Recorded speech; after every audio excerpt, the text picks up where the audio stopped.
Thanks for joining me on another little overnight trip. It's pretty warm today. It was in the 90s, I believe. It's cooling down a little bit now. But tonight, have a nice little treat tonight for this overnighter. I'm camping in a spot which I haven't camped in for over 20 some years. Haven't been here in a long time, and I found an awesome place to camp. Gonna have some fun doing some cooking tonight. Brought some nice food, so be eating well tonight. So feel free to settle in with me and join me for what's to come.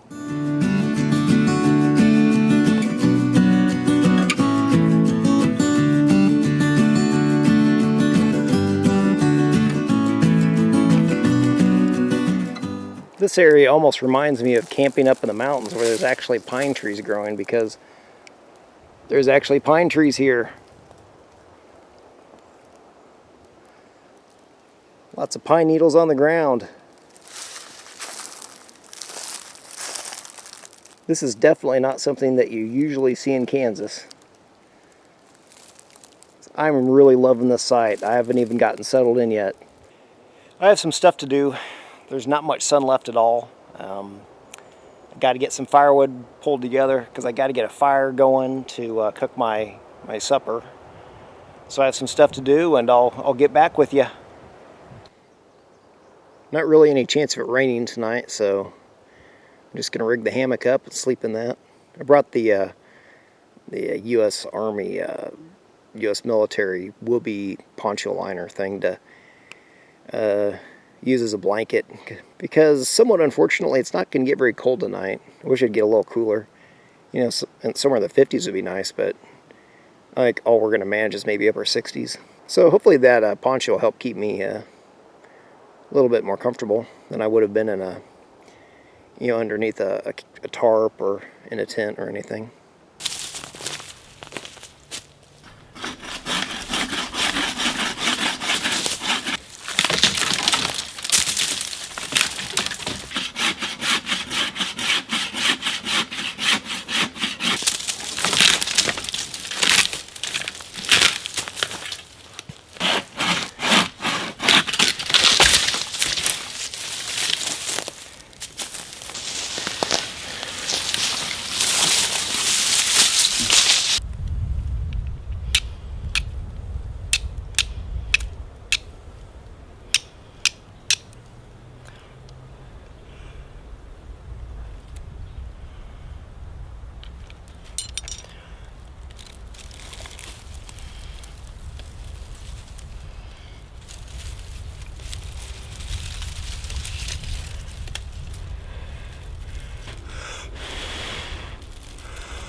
Nothing like some good evening coffee.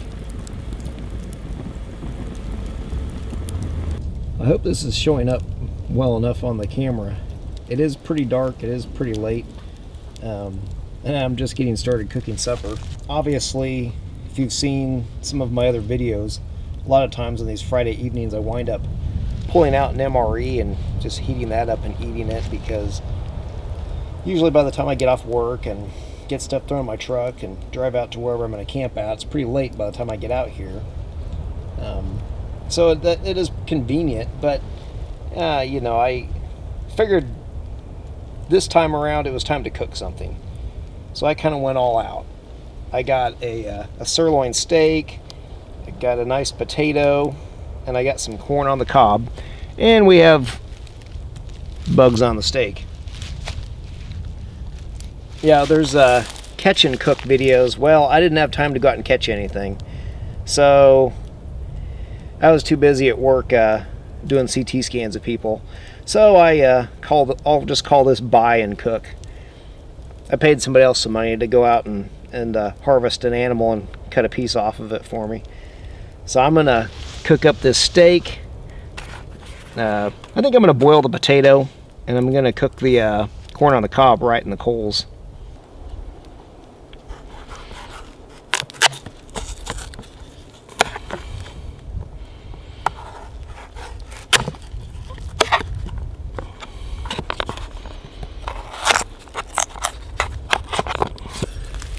And into the pot they go.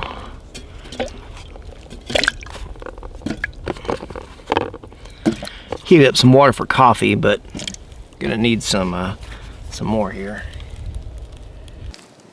It's probably really hard to see this, but I made a little grill out of sticks.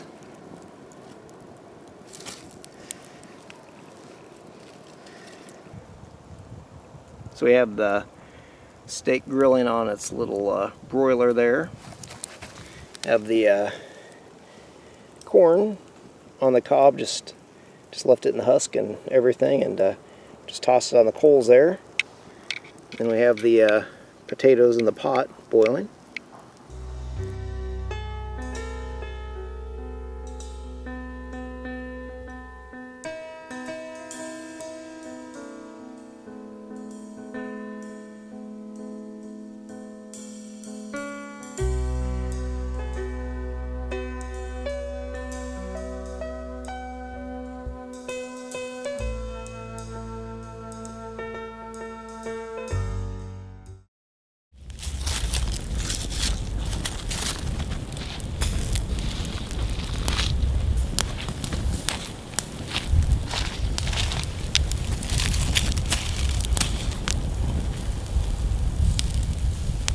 Probably can't see this very well, but man, it is good.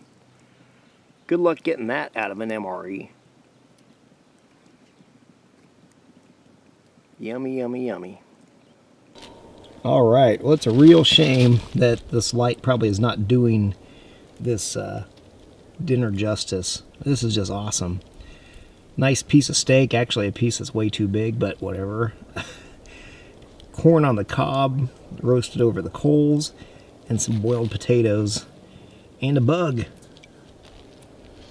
Bug season already. I wish I'd brought a little bit more pepper, but that's alright. I put it on the steak and ran out. But I'm going to dig in here before it gets any later. Tasty, tasty, tasty.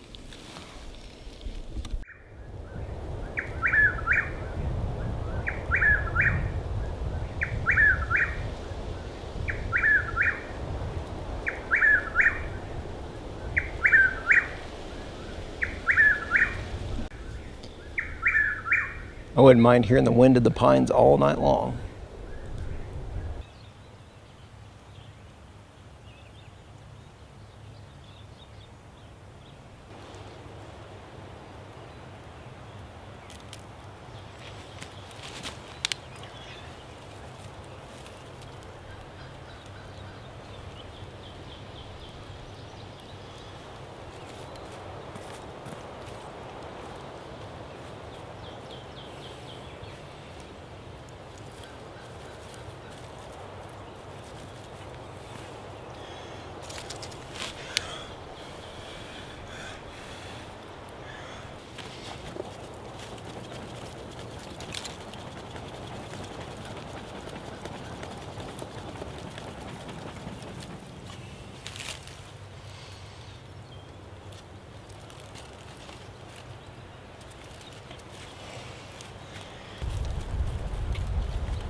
surprised it took me that long to get that thing going. There was quite a few coals in there.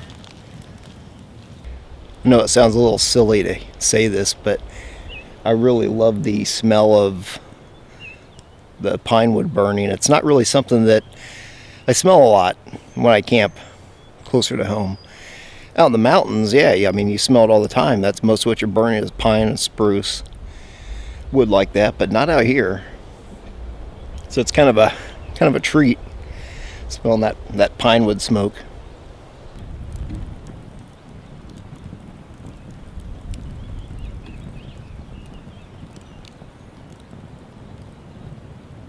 Right here you might have the best outdoors cook system that you could really get. A good packable bush pot, some fire, a little bit of basic know-how, and you can boil water, cook any type of boiled food you want. As long as you can find wood somewhere, you don't have to worry about running out of fuel. And it's free. Well, the pot isn't free, but everything else was free. You get a good quality pot, the thing's going to last you forever anyway, so it's pretty much a one-time investment. Just don't be like me. Back in December, I had a aluminum mess kit pot, like a German mess kit. I set it on top of the burning logs, and I went with water in it. I went to go pack up my sleeping bag, and while I was packing up my sleeping bag, apparently the log shifted, the pot fell into the fire. I didn't hear any of this happen, and by the time I came back over, the water was completely out of the pot, and the pot was ruined. It was so oxidized you could just poke your finger right through the side of it.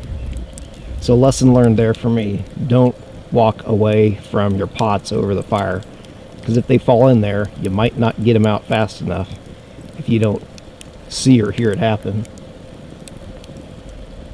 But that's how we learn stuff. At least that's how I've learned all sorts of things. You kind of mess things up once, and then you learn how not to mess them up in the future. That's life.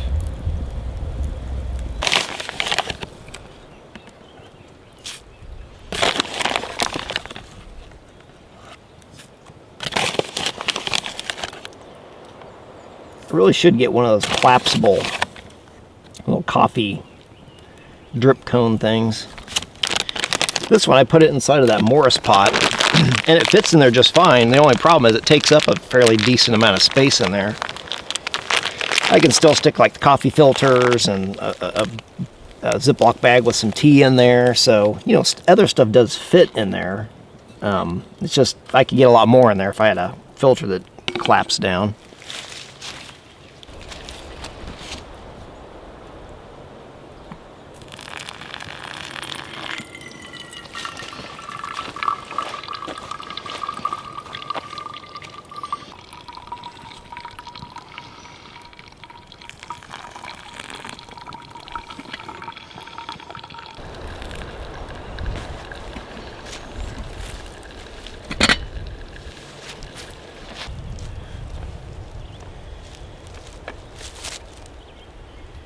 Supper last night was definitely a feast. I'm kind of surprised I actually got all of that down. It was more food than I needed. But it would have been better for me to have gone to the grocery store a little bit further ahead of time, picked out what type of steak I wanted, and then take it home, cut a portion off, a portion-sized piece of that off, and then put it in a Ziploc bag and all that. But I didn't really have time for that. It was sometime Friday morning, I think, that I kind of decided what I wanted to do. I wasn't even really sure if I was going to come out this weekend or not. But I thought about coming to this area to camp that I hadn't camped in, and it's probably been at least 22, 23 years, probably at the very least, I'm thinking. probably longer than that. But I decided I would kind of wanted to see if I could come out here and camp, and that I wanted to do something a little bit more interesting cooking wise. So I didn't really have a whole lot of time, because after I got off work later than I really should have, I just had to get home, get my stuff together, and I hit up the grocery store as on my way out of town. So there was no repackaging possible. So that's how I wound up with like at least twice as much beef as I needed. And I think I was hungry, and I think my eyes were bigger than my stomach. That's probably why I did get 2 ears of corn, which is probably overkill. But if you're going to eat extra of something, you might as well eat extra corn and not some other things, I guess. Corn's half decent for you anyway. But yeah, after last night's feast, I decided to go lighter this morning. Just having some oatmeal and some coffee.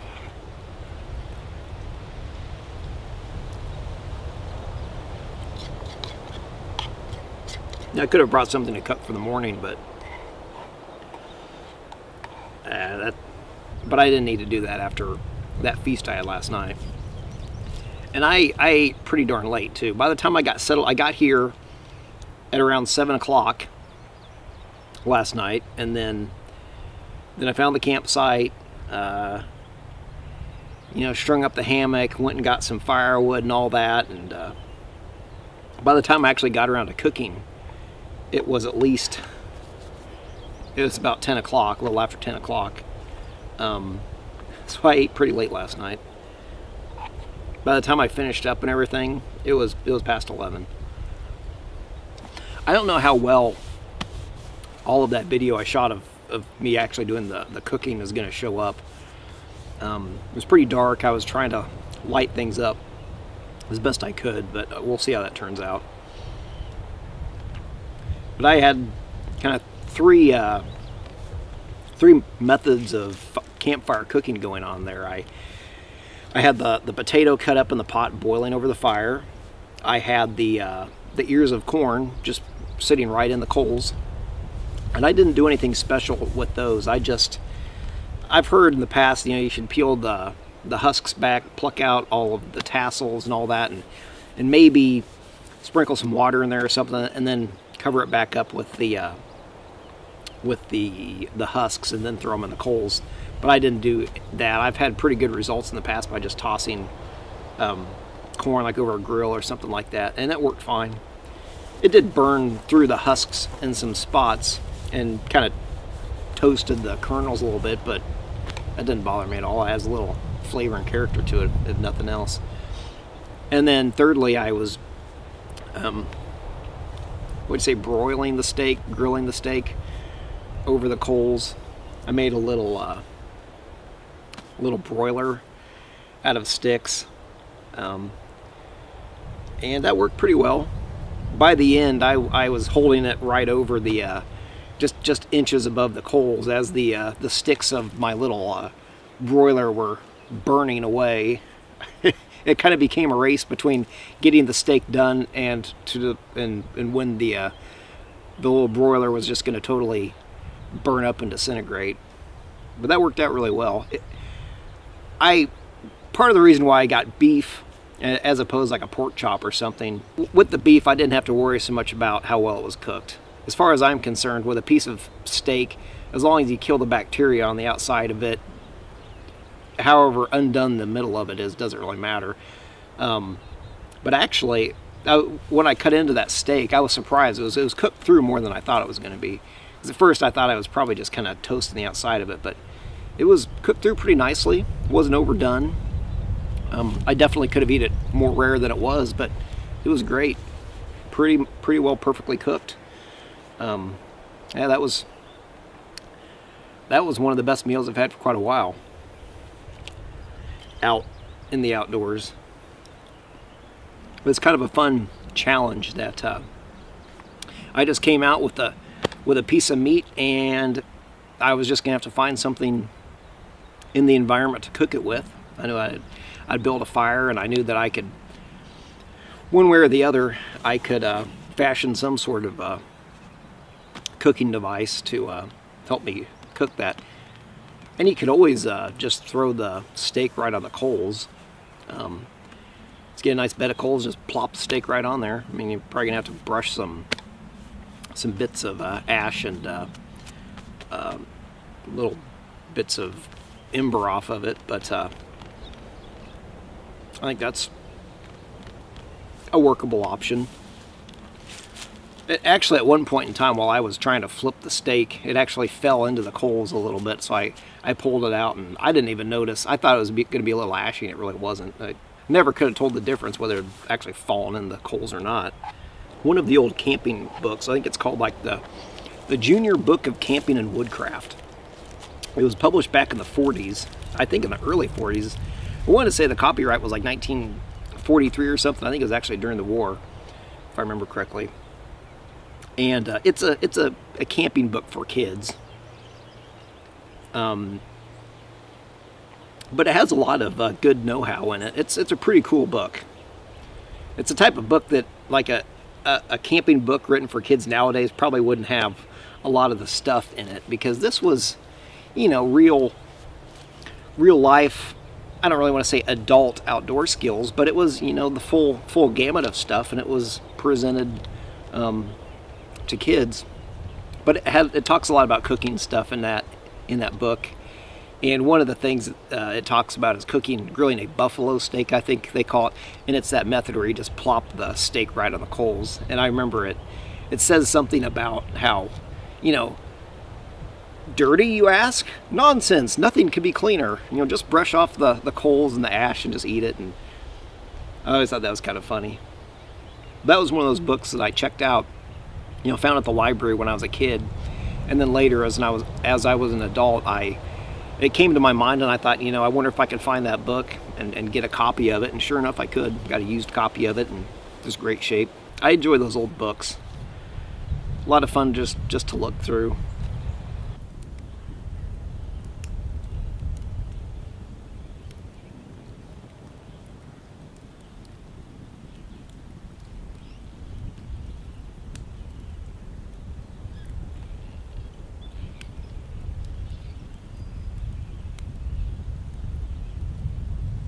In the past, I posted a video, a little review of the U.S. military poncho liner and poncho kind of sleep system combination. I didn't really like that system and how it worked out for me. It was a pretty critical video, and I decided at the time that what I really needed to do is to try using, you know, at least the poncho liner at some point in the future when the conditions were maybe more ideal for its use. Last time it got down, I think, into the 40s, so it was fairly cool that night. So last night I slept in the hammock. You can see strung there, and I didn't bring a sleeping bag. I just brought the poncho liner, and it was supposed to get down to, I think, kind of the upper 60s or so. So overall, much warmer conditions. And so I slept under the poncho liner, and I was happy with how it worked for me this time around.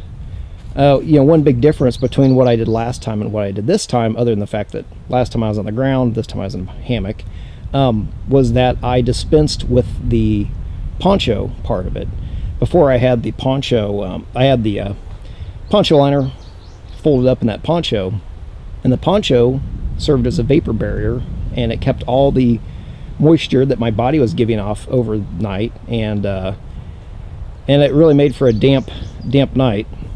So I got rid of that part of it, and just with the poncho liner itself in the hammock, I slept pretty comfortably. And when I don't have obviously I don't have an underquilt on that hammock, and this morning, once I started getting a little cool, once my back started getting a little bit cool, I was able to kind of tuck some of that poncho liner underneath of me and kind of lay on that, and that seemed to take care of that problem pretty well. So overall, sleeping with the poncho liner last night in the hammock was a good success. Definitely worked out pretty well for me. I wanted to show this granddaddy of a cedar tree. It's not all that often that you see cedar trees that look quite like this. I mean, it's the overall trunk on this thing is very wide for a cedar tree. Has all these branches going out all over the place. And then as it goes up, it kind of splits into about three large trunks just going up. But definitely, it's definitely an old tree that's been here for quite some time. Quite a unique specimen, if you want to say. Things are winding down. The day's heating up. I think it's time to pack up the last few things and hike on out of here. Thanks for coming along with me on this little overnighter. It was a really enjoyable time. I really could not have asked for a neater little spot to camp in. I was very pleasantly surprised with what I found here. Did some interesting cooking. That was fun. Ate very well last night. Definitely better than the usual MRA thing. If you enjoyed this video, hit like, subscribe to my channel, hit the little bell to get notifications when I upload new videos. If you know somebody that would enjoy this video, go ahead and share it with them. Comment below, let me know your thoughts. And until next time, this is Gareth with Mountain Coffee Outdoors. I will see you then.